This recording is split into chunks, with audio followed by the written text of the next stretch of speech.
Hey everyone, so in the previous video, I uploaded a PLTW worksheet that I had to Claude, and I had Claude redo the worksheet so that it was a little bit more appropriate for my multilingual students.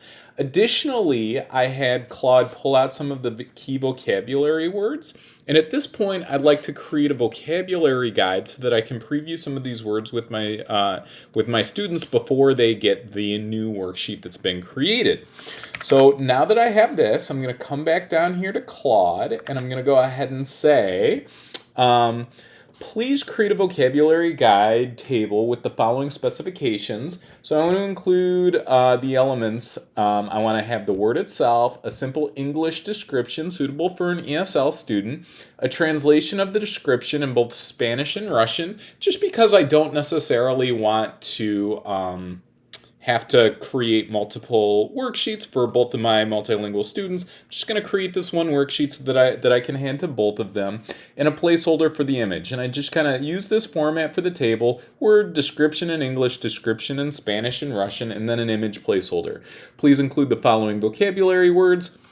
And I went ahead and grabbed the vocabulary words from up here: aerodynamic, vehicle, design, build, and distance. Create a table in a format that's easy to copy and paste into a Google spreadsheet. Now this one's pretty important. Sometimes I have a hard time copy and pasting tables from Claude into a Google Doc directly. So I like to go from Claude to a Google Sheet, and then from Google Sheets to a Google Doc. I know that that's one additional step, but I've just had more success doing it that way.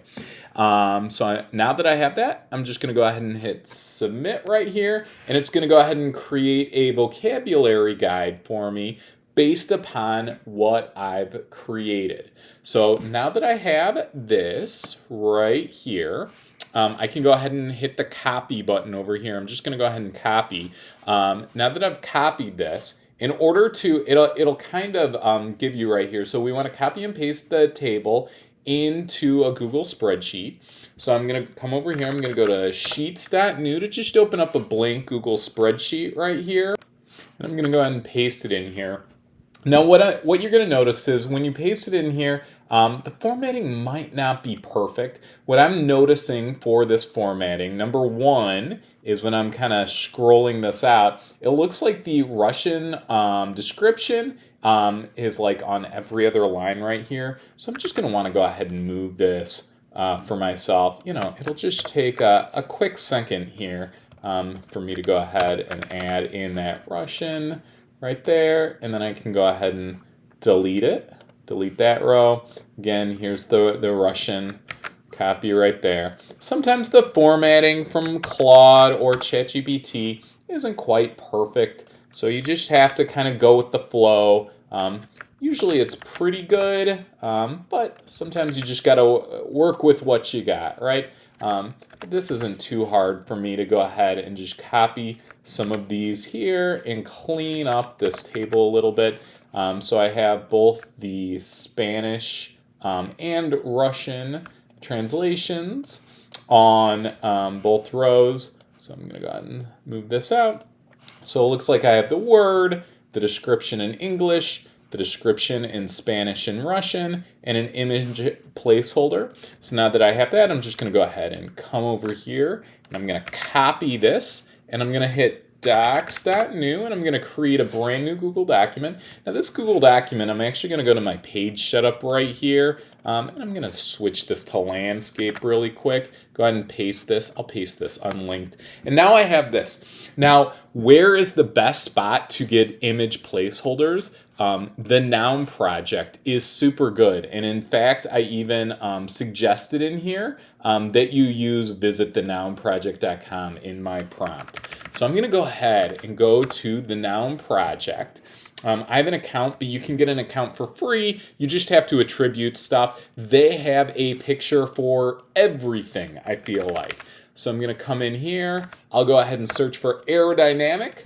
I'm going to find a picture that I like that's good for aerodynamic right here. I can just click on copy right there. It'll automatically copy, and then I can paste that in there. And you have to have that little attribution right down there. Not too bad. Let's find one for vehicle in here. So I'll go ahead and search for vehicle Let's go ahead and find one. Ooh, I like this truck right here. Again, super easy with the noun project. You can just go ahead and copy and paste in here. And then I would just kind of format this. So I'm going to play around with this and I'll show you what the end product is. All right, so I spent a little time and I have cleaning up my table. So I have all my words right here, the English description right here, the description in both Spanish and Russian right here, and an image that represents each one of these things. Now you can of course print this out for your students, but I always like so that your students can hear the words, encourage them to use a program like Speechify. So with Speechify, your students can, sorry, let me go ahead and load Speechify. Your students can select a specific word here in a Google Doc, go ahead and hit play, and go it'll go ahead and play the words so that your students can hear them out loud. And if your students want, they can choose in here. I have a Russian speaker right here, so the Russian speaker can go ahead and read that. But of course, if you wanted to just have, the English speaker like Henry on here, we could have that right there. And English Henry right here. And I can have Henry hit play right here, and he would go ahead and read through this for me.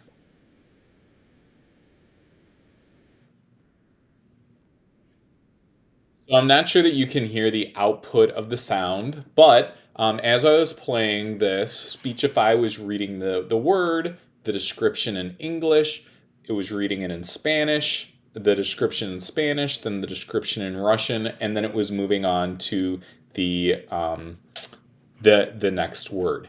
And again, not only can your students use this, but they could also pop over here and have this read out loud to them using Speechify as well. So two amazing ways to be able to take a worksheet and make it more appropriate for your multilingual learners. Anyway, hope this helps.